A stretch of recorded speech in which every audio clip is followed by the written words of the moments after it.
Praise the lord. ప్రతి కుటుంబంలో స్త్రీ యొక్క పాత్ర చాలా ముఖ్యమైనది. ఒక తల్లిగా, కుమార్తెగా, కోడలిగా, భార్యగా, అక్క, చెల్లిగా, వదినగా అన్ని పాత్రలు చేస్తూ అందరి బాధ్యతలు చూసుకుంటూ అందరినీ ప్రేమగా చూసుకోవాలి. దేవుడు మనకిచ్చిన బాధ్యతలు ఇవన్నీ. వీటిని మనం ఎప్పుడూ భారంగా అనుకోకూడదు. నేను మీలాంటి సాధారణమైన అమ్మాయినే. నేను గ్రాడ్యుయేషన్ కంప్లీట్ చేశాను. నాకు వివాహమై 3 years కంప్లీట్ అయింది. ఈ 3 yearsలో నేను చాలా విషయాలు నేర్చుకున్నాను. ఒక భార్యగా ఎలా ఉండాలి, కోడలిగా ఎలా ఉండాలి, ఇలా ఒక స్త్రీగా, దేవుణ్ణి నమ్మిన అమ్మాయిగా నేను ఎలా ఉండాలి, ఎలా మాట్లాడాలి, ఎలా ప్రవర్తించాలి, ఇలా చాలా విషయాలు దేవుడే నాకు నేర్పించాడు. వాక్యం చదువుతూ అనేక విషయాలు నేను తెలుసుకున్నాను. వాటన్నిటిని బట్టి నేను నా కుటుంబానికి ఆశీర్వాదకరంగా ఉన్నాను.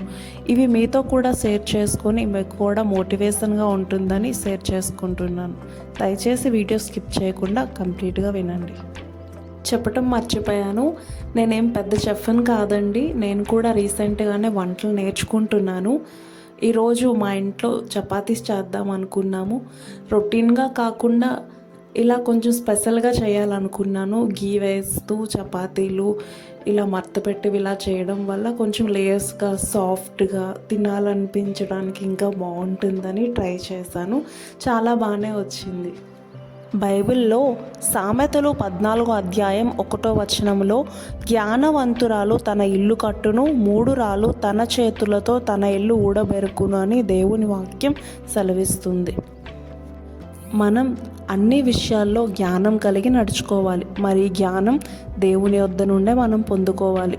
వంట విషయం కానీ, ఇంట్లో ఏ పనులు చేసినా, ఏ షాపింగ్కి వెళ్ళినా ప్రతి విషయంలో ప్రార్థన చేసుకో. దేవుడు తప్పకుండా నీ జ్ఞానాన్ని ఇచ్చి నీకు సహాయం చేసి అన్నిట్లో ఆశీర్వాదకరంగా ఉండేలా చేస్తారు.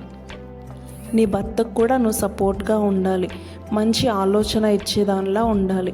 అన్ని విషయంలో నీ భర్తకి లోబడి నువ్వు దేవుని విషయంలో ఉదయాన్నే లేవగానే ప్రార్థనతో మనది దినాన్ని ప్రారంభించాలి. తప్పకుండా ప్రతి విషయంలో ప్రార్థనలో దేవునితో మనం పంచుకోవాలి.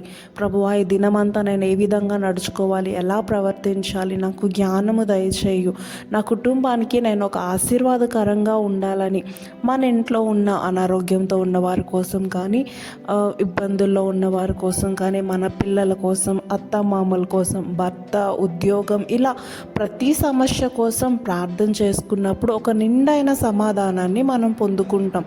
తర్వాత వాక్యాన్ని చదువుకోవాలి, పాటలు పాడుకొని మన దినాన్ని మనం ప్రారంభించాలి.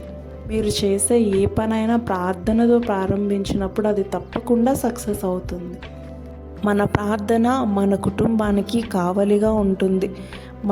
మన కుటుంబానికి ఆశీర్వాదకరంగా ఉంటుంది. మనకి కూడా బలం ఉంటుంది. అన్ని విషయాల్లో జ్ఞానము, బుద్ధిని దేవుడు మనకి దయచేస్తాడు.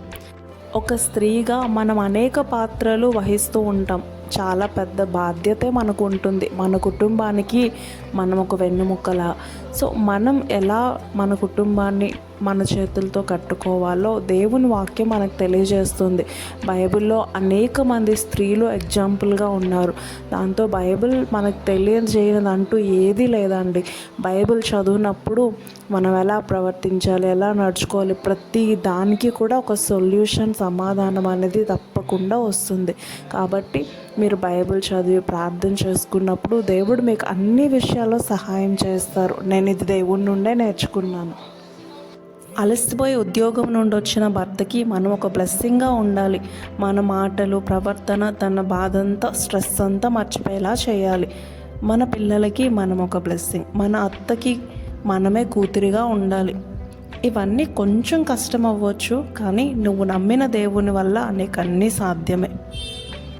ఫైనల్గా నేను చెప్పేది ఏంటంటే, దేవుడు మనకిచ్చింది బాధ్యతగా తీసుకుందాం, భారంగా తీసుకోవద్దు. Be a big blessing to your family. Thank you.